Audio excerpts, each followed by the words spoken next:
Well, good evening, ladies and gentlemen. I'm Bruce McDonald, and the last time I checked, this was in fact the Telemancer Review. I hope you're doing well. It is 11:14 p.m. on Tuesday, the 17th of June. I don't know if it's just me, but time seems to be moving so quickly now. Tonight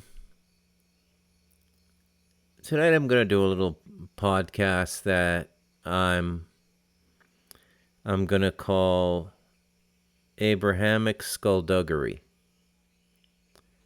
And it's going to work off of the Reality of Imagination series and explain to you what happens when the human imagination and its proper flow, like a river or a mountain stream, gets dammed up for somebody else's purpose. You know, oftentimes in this community we all exist in, those of you who watch the Telemancer Review and things of a similar or somewhat similar nature, this idea of energy harvesting and energy vampirism comes up a lot, but I don't quite see it that way. And I've never quite articulated how I see it, and so I'll try to rectify that tonight. And it's very much in this river metaphor. So a properly functioning individual, a properly functioning collective, whether that be a tribe, a village, a community, or a nation, for that group to thrive and grow, there has to be what I would call a fluidity and an open expression of the principle of awakened imagination. Okay? And this is fulfilling the ideal of the Telemancer Review to fuse the daily, the political, the economic, and the social with the invisible, the underlying reasons we find ourselves in the predicament we now find ourselves in. And it's not because of prophecy. Prophecy is literally the biggest load of horseshit ever given to the human race. Because now that you know a little bit about how the imagination works as a kind of fulcrum that provides the leverage of manifestation and unfoldment in peoples and groups and tribes, you can understand that the best functioning society is one that is directed inwardly. And by this I mean that the direction of the tribe is determined by a kind of consensus through shared dream. Okay? That's the best you're going to get.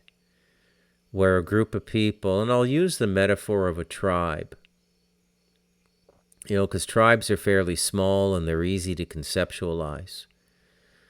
Let's say a tribe of like 500 people or 1,000, like the Kabakar who live behind me in the Talamanca Mountains in the jungle. Spread out. They're not like all living in one area in teepees. They really like their personal space, the Kabakar. For them to move forward on something, there would have to be a shared inner consensus. I find that noble. Okay? Now, examples of this in our natural development as a modern society are all around us. Okay? So the appearance of an individual is never out of sync with the time and place they live in. Okay? What do I mean by that? Well, let's use the favorite example of our community, which would be Nikola Tesla. Why are we not living in a Tesla technology foundation? Why are we living with an Edison technology foundation, an AC/DC electrical system with hideous wires everywhere? Well, it's because that's the only one they could meter. And if you can't meter it, you can't measure it. And if you can't measure it, you can't fix a price per unit. Watt, kilowatt, what have you. And if you look at the social architecture of the 20th century, it has been the expansion of the monthly bill. All right, that lovely, deceptive monthly bill, you know, like a lunar cycle, like the tides coming in, like the female reproductive cycle, 28 days. It's natural, don't you know? Pay your electrical bill, Bruce. Pay your subscription to Zoom, Bruce. Pay your Starlink bill, Bruce. You ever notice how all the bills come in monthly? And that was the system they wanted to entrain us to, because that produces voluntary slavery. It's a reward system. Okay? It's, you know, slavery takes many forms. And to truly understand what slavery is, you have to experience freedom. And most people never experience freedom. People in the first world.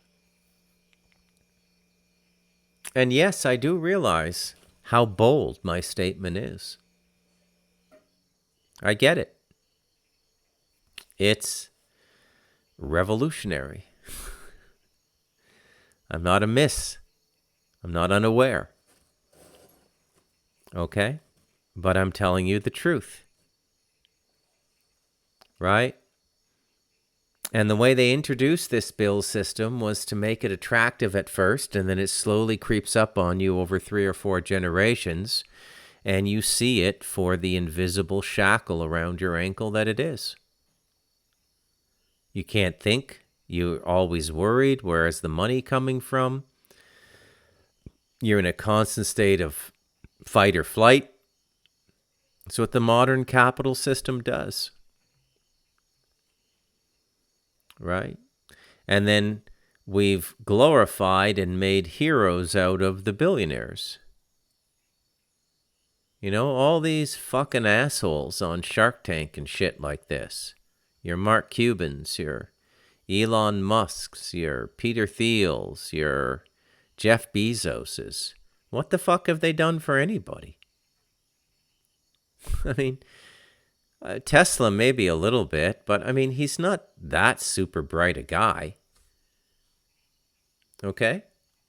I mean, rocketry, by the way, a major pastime of the Satanists, rocketry. Major pastime, Jack Parsons, you know, L. Ron Hubbard, you know.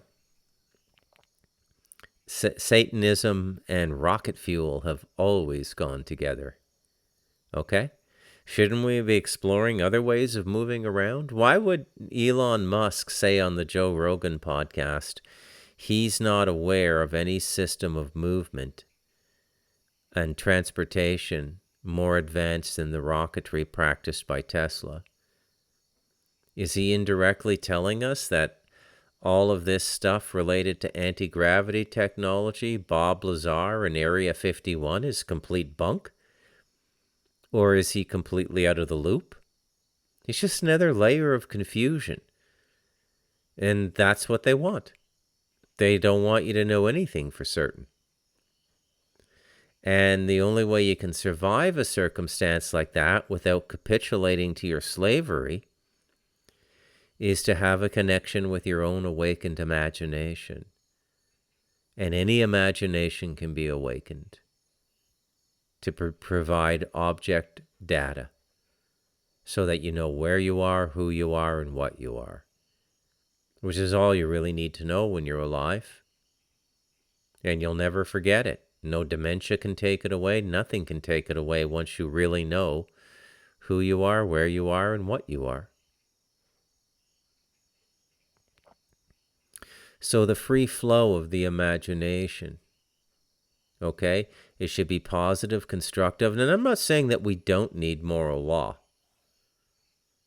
Please don't confuse what I'm saying and don't apply anything ridiculous to me. I'm not saying that we don't need moral law. We do need moral law. Absolutely, we need moral law.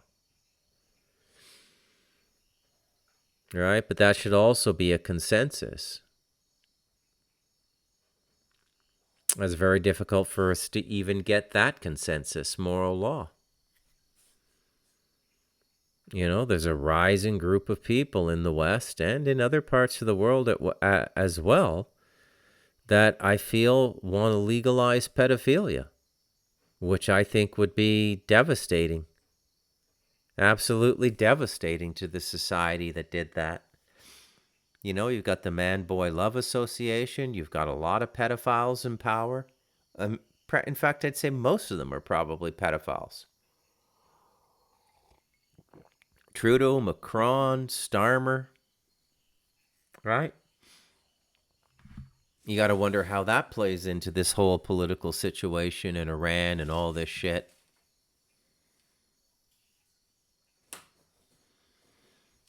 Anyways, enough of the foreplay. I'm going to get into it because I've got a show planned tonight, okay? Abrahamic skullduggery. So here we go. So we got to know a few things, okay? Because we're not properly educated on anything anymore. We're assumed that we're supposed to know things and, you know, well, Iran is an evil empire. Don't you know? No, I don't know that. Can you please explain it to me? Why is Iran an evil empire? I do not understand. Okay? And there's no shame in not knowing. Just ask the question. So here it is. So the 1953 coup of Iran is where it all starts. Now, this is a very interesting time. Tie it into my work. Tie it into the devil in us. Because a lot of this is about bringing about a kind of approximation of the end time scriptures in Judaism, Christianity, and Islam. Okay? So they've been working at this since the end of World War II. Right? The UFO stuff, it's all a distraction. Right? People who spend their lives wondering about that shit are retarded. I've had UFO experiences my whole life. They started at like 8, 9 years old with my brother. Saw another one when I was 37 after I came back from that 12 weeks in the cabin up north in the woods. And that same trip I had that freaky experience with Jim Caviezel in a donut shop 2 weeks before he was going to film The Passion. I had the UFO above my house, sorry.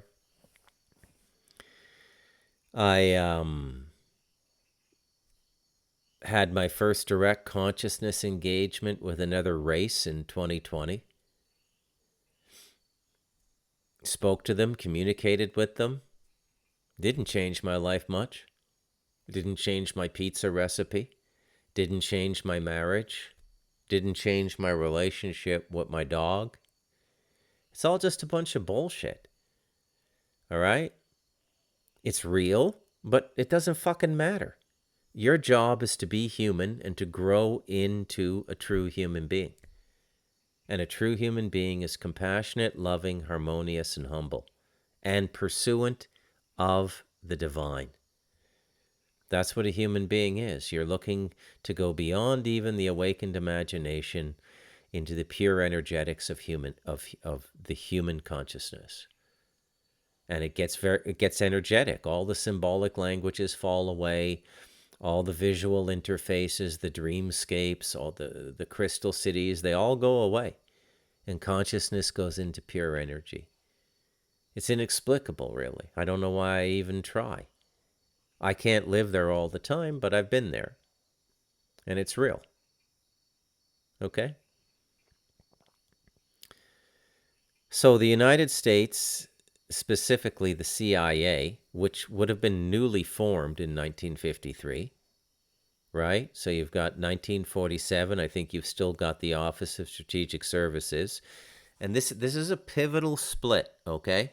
All this stuff that happened, because it happened in the two most supportive nations of Israel, which is created, I think William Cooper is right about this, that Israel was literally created to bring about the end times Armageddon war, which they're now doing.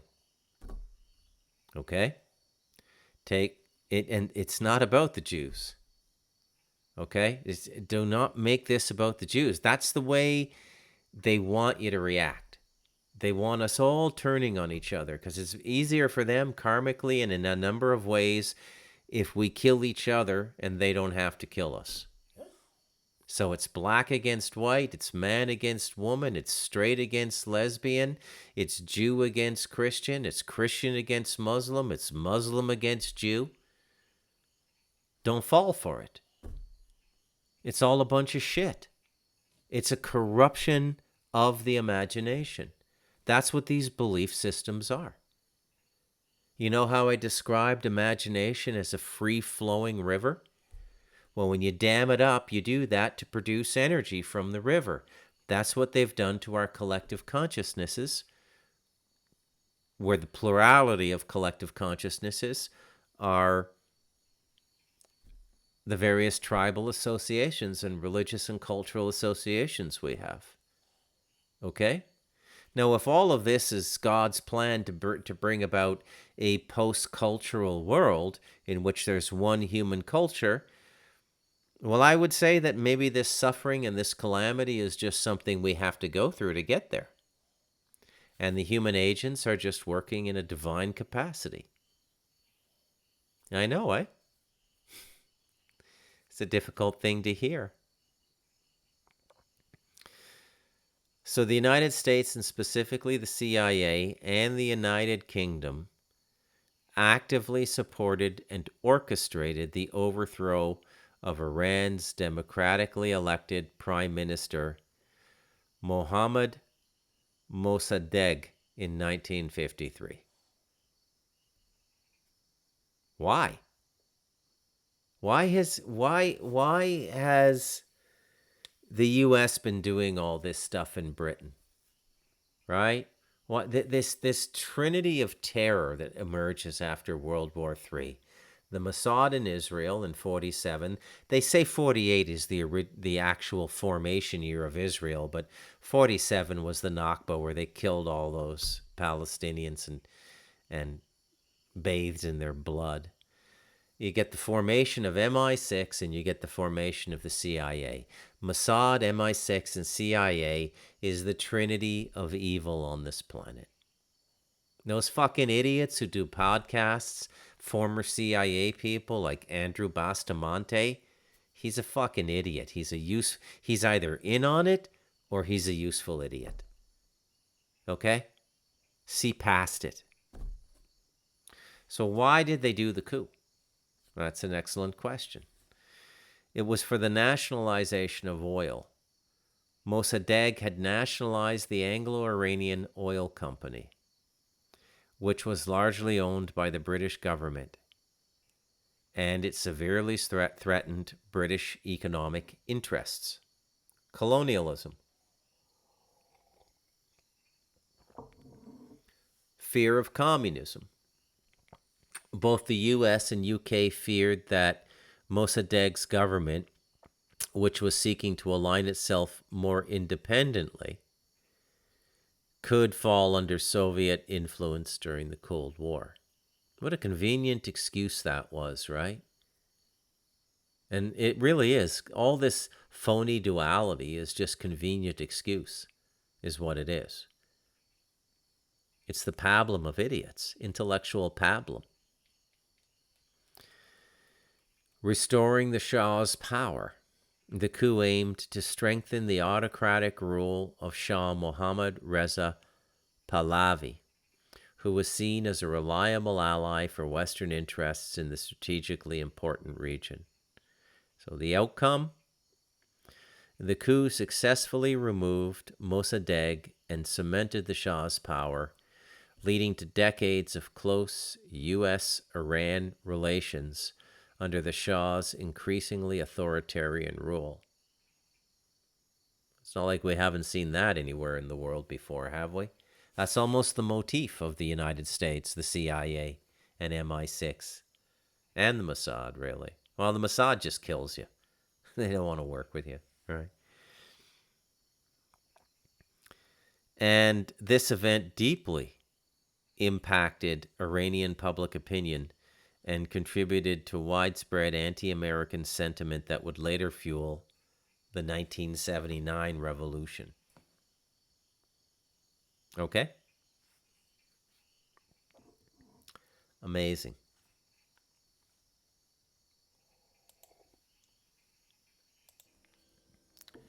Took a quick break there. I'm back.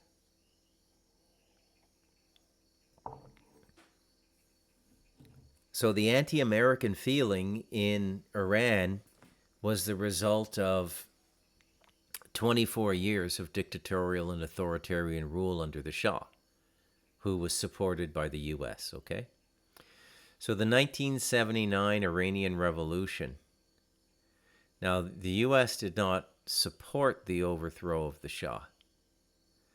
The United States did not support the overthrow of the Shah in the 1979 Iranian Revolution.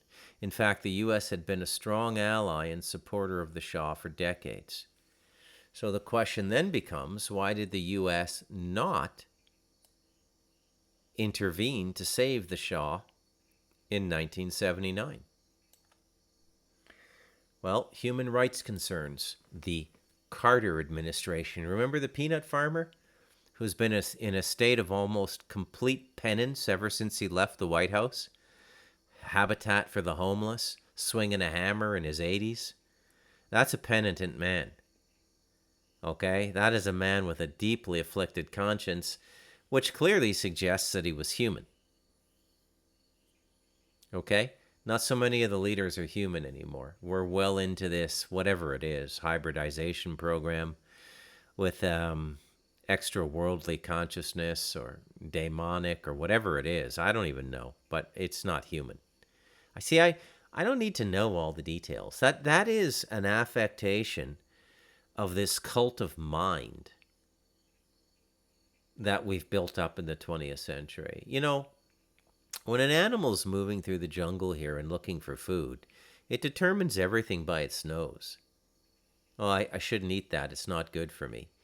And it doesn't need to know why. Well, it's got certain bacteria which will have a negative effect on my stomach, and I could get acute gastritis, and my stomach could cause serious problems, and I'll die.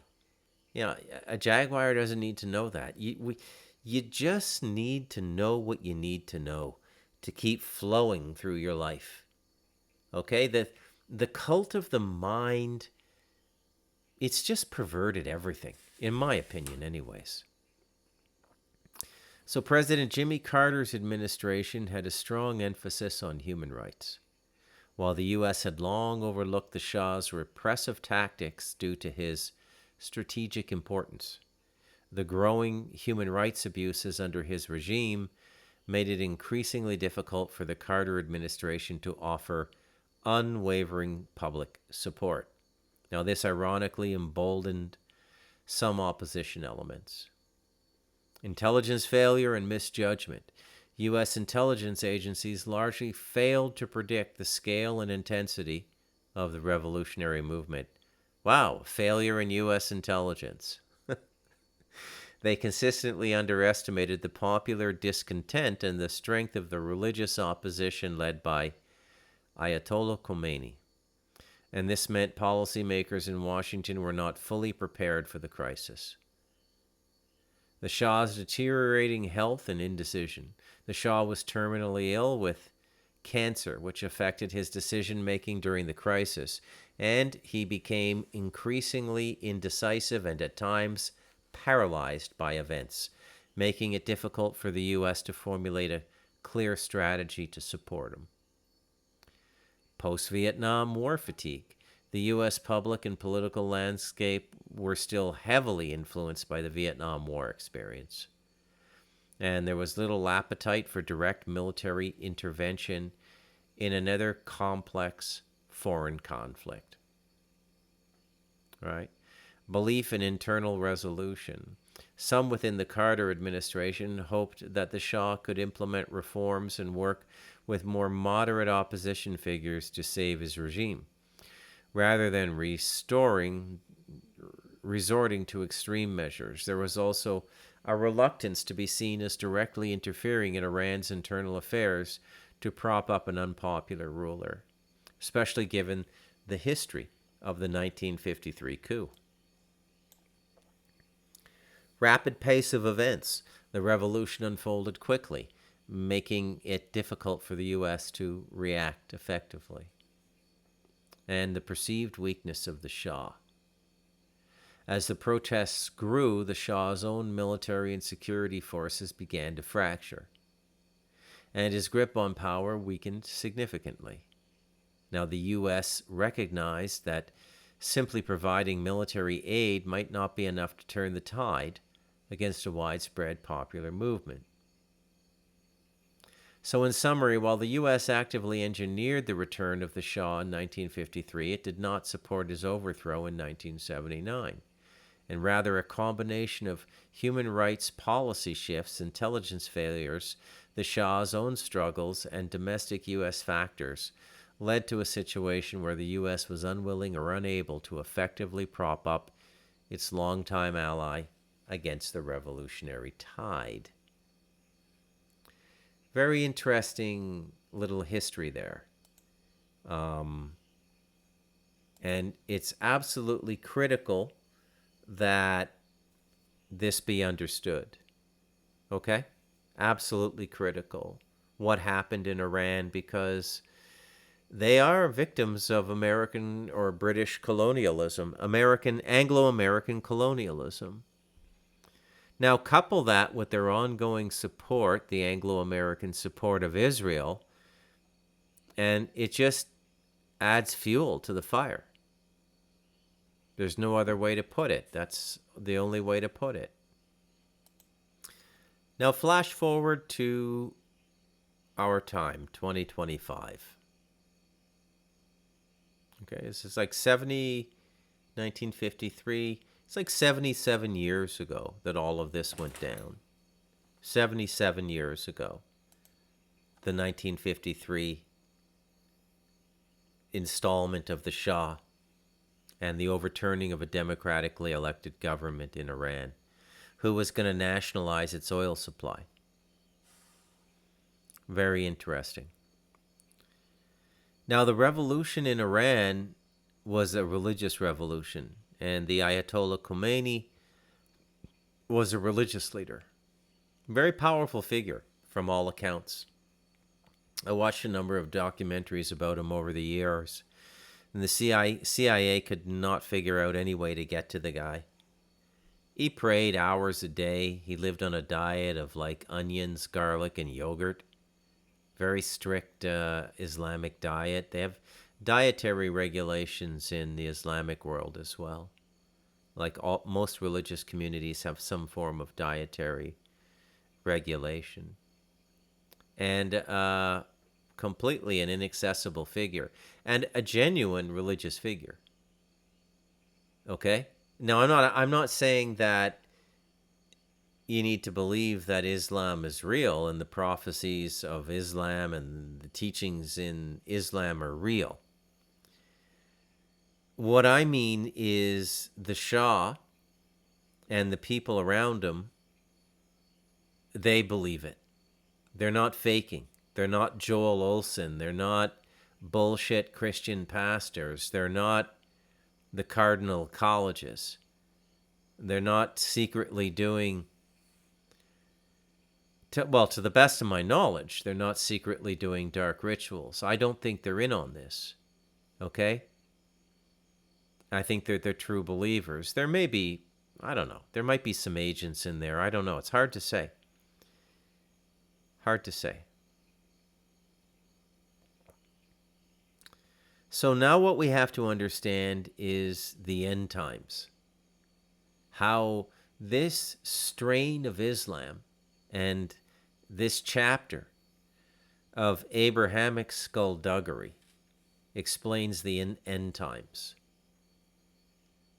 and blocks up the human imagination with all of these externally implanted constructs in the human imagination.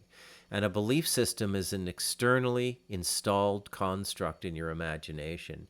The imagination is supposed to organically grow its own constructs until it reaches objectivity.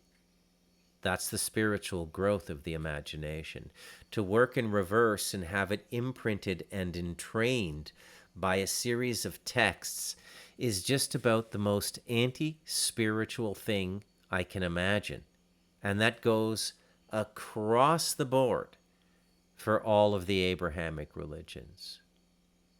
Spirituality is antithetical to text. You're supposed to find the answers yourself. You don't need to know what God allegedly said to some dude 1,400 years ago, or 2,500 years ago, or 2,000 years ago. You're supposed to build your own relationship with the divine and have the divine speak to you. And the entire Abrahamic system conspires to make you think that's unattainable. Well, Jesus was a perfect being. He was the Son of God. Bullshit. Fuck off. Okay? They're all fucked. All of them. Jews, Christians, and Muslims. They're all fucked. The people of the book are the most fucked spiritual people on the planet. Don't blame me. I'm just the messenger.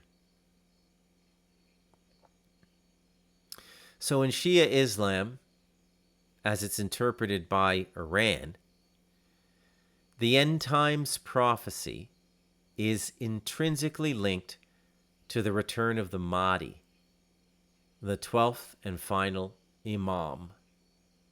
Now, this belief system is not merely passive waiting, but has been shaped into a guiding ideology for the Islamic Republic of Iran. So the centrality of the Mahdi, the hidden Imam.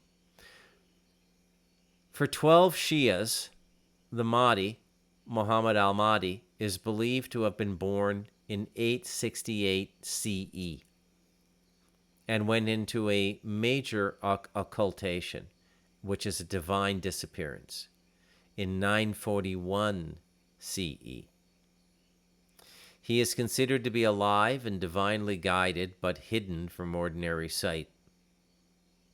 The ultimate savior. His return is the most pivotal event of the end times.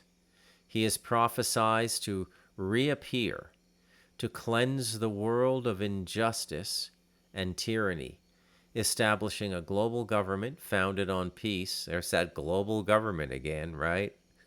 Founded on peace, justice, and the true tenets of Islam. And this will be a period of unprecedented prosperity and spiritual enlightenment. And he's going to be aided by Jesus, who the Muslims refer to as Isa, I-S-A, Isa. Shia traditions like the Sunnis foresee the return of Jesus, who will join forces with the Mahdi in his mission. And there will be this confrontation with the figure that they call the Dajjal. And the Mahdi and Jesus will defeat the Dajjal, which is the Antichrist, a figure representing ultimate evil and deception, who will emerge to challenge the Mahdi's authority. And there are signs associated with the Mahdi's reappearance. Shia eschatology outlines numerous signs, general and specific, and they will precede the Mahdi's return.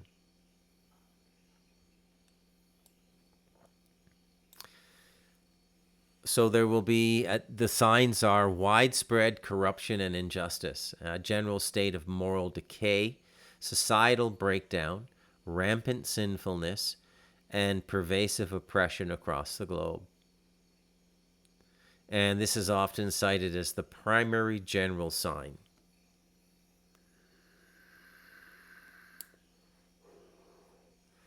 Major global conflicts and wars. Escalating conflicts, widespread bloodshed, and political instability that will engulf the world. Natural disasters. Increase in calamities like earthquakes, floods, and famine. Regional signs. Appearance of Sufyani, who is a tyrannical figure who will rise from Syria and wreak havoc, opposing the Mahdi. Kind of explains why the Iranian National Guard is in Syria, right? Killing Christians and stuff. Appearance of Yamani, a righteous figure from Yemen who will rise to support the Mahdi. The pure soul, Nafs al-Zakiyah, a messenger of the Mahdi who will be assassinated near the Kaaba in Mecca. A loud cry from the sky, a divine call that would be heard globally, summoning people to the Mahdi. Sinking of Sufyani's army, a major event where an army sent by the Sufyani will be swallowed by the earth in the desert between Mecca and Medina. Technological advancements. Some contemporary interpretations even suggest certain modern technologies might fulfill ancient prophecies, such as communication systems, allowing people from east and west to see each other. Now, Iran has a very provocative interpretation and role in all of this, in the Shia system. Okay? So the 1979 Islamic Revolution significantly transformed the traditional Shia approach to the end times from quietism, which is passively waiting for it, to an active preparatory role. There is no way to stop prophecy from becoming self-fulfilling prophecy, which is why I think prophecy is complete horseshit. You understand? Okay. So, guardianship of the jurist, which is called Velayat Afaqi. Ayatollah Ruhollah Khomeini, the founder of the Islamic Republic, articulated this doctrine. It asserts that in the absence of the Mahdi, a qualified Islamic jurist, supreme leader, has the authority to govern the Muslim community. And this gives the supreme leader a direct, almost divine mandate to lead and prepare the world for the Mahdi's return. And this is a radical departure from centuries of Shia quietism, waiting for it passively. So you go from prophecy to self-fulfilling prophecy. You see how that works? Paving the way. Iran's leadership believes it has a divine mission to actively prepare the ground for the Mahdi's reappearance, and this involves establishing a just Islamic system. The Islamic Republic views itself as a nascent form of the Mahdi's future global government aiming to embody Islamic justice and challenge global hegemonic powers. Combating oppression and global arrogance, Iran sees itself as the vanguard in the fight against global arrogance, primarily the U.S., and Zionism, Israel, which are perceived as manifestations of injustice and obstacles to the Mahdi's advent, accelerating the return.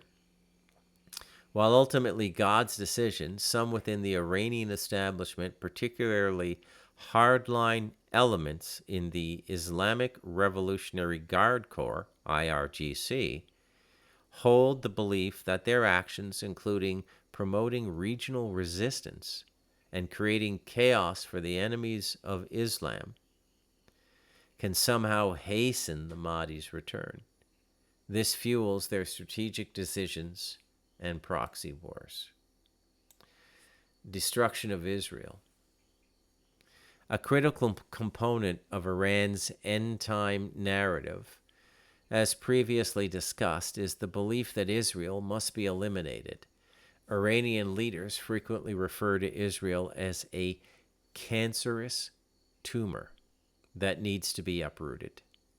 And this is seen as a necessary step to remove a major source of injustice and a symbol of Western influence, thereby clearing the path for the Mahdi to establish his global reign, with Jerusalem, Al-Quds, being a central point for his return. It all works through Jerusalem. This isn't merely a political stance, but is deeply intertwined with their eschatological vision. In essence, Iran's interpretation of Shia end times prophecy is a dynamic, actionable ideology that provides a divine justification for its foreign policy, revolutionary fervor, and strategic objectives, with the ultimate goal of preparing the world for the advent of the Mahdi and the establishment of a global Islamic order. Abrahamic skullduggery. Okay? It's not just the Jews or the Vatican. It's all of them. They just will not leave us alone. This entire system is so toxic. Okay? It just...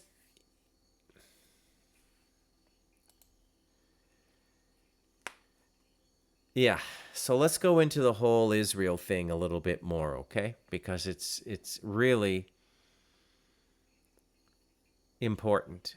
And it's important for us to understand that part of what Netanyahu and his right-wing hardliners are saying is true.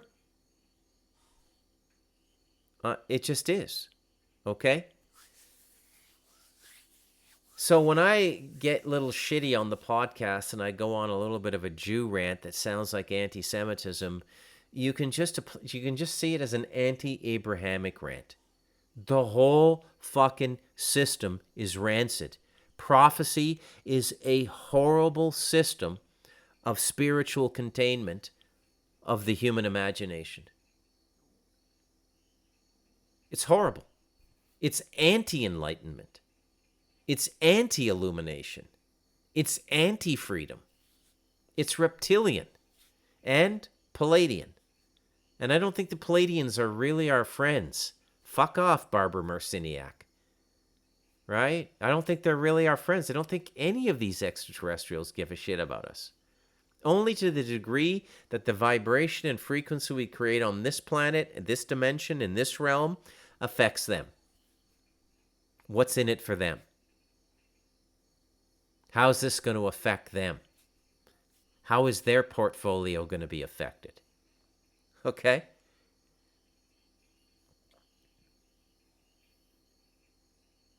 Now, I'm not saying that illuminated people have not come from these paths, but I'm saying that they're the exception, not the norm, and generally when they appear, they're killed by their own people. And then about 100 years passes, and everybody says, "Oh, that Ibn Arabi was a saint. Let's venerate him." Or that rabbi was a saint. Let's venerate him. You know, the Jews killed the prophets too. They all do. It's the most horrible system in the world, the Abrahamic system. Right? So again, Israel is the great cancerous tumor, and getting them out of the way is paving the way for the Mahdi, which is massaging the prophecy. Let's make this prophecy come about, right? It's like inducing a pregnancy. A critical part of this is the control of Jerusalem and Al-Aqsa Mosque, which is what? That's the site of the Third Temple. Okay? So the status of Jerusalem and the Al-Aqsa Mosque, the Temple Mount, is central to this belief. For many Shia leaders, Israeli control over these holy sites is an affront and a direct precursor to the Dajjal's influence. And the Dajjal is the Islamic Antichrist. The liberation of Jerusalem from Israeli control is often cited as a crucial objective connected to the Mahdi's appearance. Well, you can tell which side Trump's on, right? I mean, he brought the U.S. Embassy to Jerusalem in his 2016 term. Now he's doing what he's doing. And he has split the MAGA base. Right? I knew he was going to do this. I told you he was going to do this. I told everybody who would listen, this is all about the temple. Okay? America and Britain are with the Jews. They pretend to be Christian countries, but at a political and influence and intelligence level, MI6 and CIA, they're with the Jews, they're with the temple. Why? I can't really tell you. Let's ask aloud together. Why are the CIA and MI6 so supportive of the Jewish ambition to build the Temple of Solomon? And why are they so supportive of the Jewish agenda? Well, let's just wait and see what comes. It's how it works. You ask, the answer will come. You don't have to figure anything out. It just comes. This is the way unblocked, awakened imagination works. Okay? You don't even have to wait for it to come here. When you get really good at it, it'll drop right into your timeline. Now, the war of attrition is Iran's strategy of supporting proxy forces like Hezbollah, Hamas, and other Shia militias around Israel, and it's seen as a means to weaken and eventually collapse the Jewish state, rather than engaging in direct all-out war. Now, this aligns with the idea of a war of attrition to bring about Israel's demise. And this is true, too. The leaders of Hamas are in with the Shia leaders in Iran, and the leaders of Hamas are billionaires who don't fight, and their sons don't fight for Palestine. Okay? There's a lot of bullshit going around about this conflict. And I'm just trying to set the record straight. Now, you can see where I'm going with all this. I think they're both fucking nuts. Right? I'm the only guy on the planet that will have all three levels of Abrahamic religion putting a fatwa on them. Or a Mossad kill order, a fatwa from Iran, or Jesuit assassins put on me. They're all fucked. All of them. They're all fucked. Okay? And they have been pretty much from the beginning. Okay? There's a lot of symbolic gestures that go along with this, too. Iran has even displayed digital clocks counting down to the destruction of Israel by a specific year, for example, 2040, underscoring the seriousness of this belief within their official narrative. Now, I don't think the Iranian people believe this horse shit.